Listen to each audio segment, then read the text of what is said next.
मोर ना जोगेश्वर सुपकार बरडोल ग्रामवासी। आज दिन 10टार हठात गोटे मोर पाखे फोन आसला सेटा सन्यासी बाबू फोन करथिले से कहले जे एंता एंता गोटे घटना घटी बरडोल गाँव बेत्रापड़े और सकालू जड़े वृद्धाटे मरी जाइछन ताकू शव सत्कार करवार लगे बोलिक असुविधा होबारु ताकर पड़ारे से माने क्षीरोद मेहर आमर बरडोल गाँव जे क्षीरोद मेहर अच्छन से संघमित्रा पटेल मैडम को फोन कले तांकर ग्रुप जेनटा समाजसेवी ग्रुप अच्छन से संघमित्रा तांकर ग्रुप धरिकरी आसले बरडोल के एवं तार शव सत्कार करवार लगे बोलिक पूर्ण चेष्टा कर शव के उठे कर वर्तमान नेबे इटा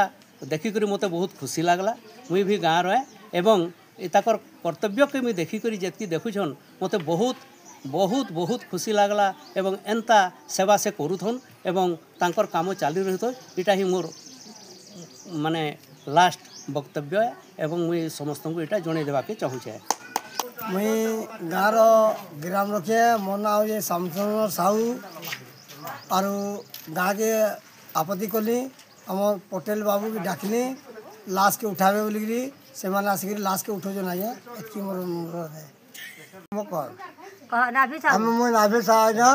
आम बाट में गोटे घटनाटे होगा बुढ़ी मागी खाऊला आम उठी बस आम रही बस ना पालू आम पटेल आज्ञा डाकलु पटेल नुनी आम डाकलु आ नास्ता से उठे नौ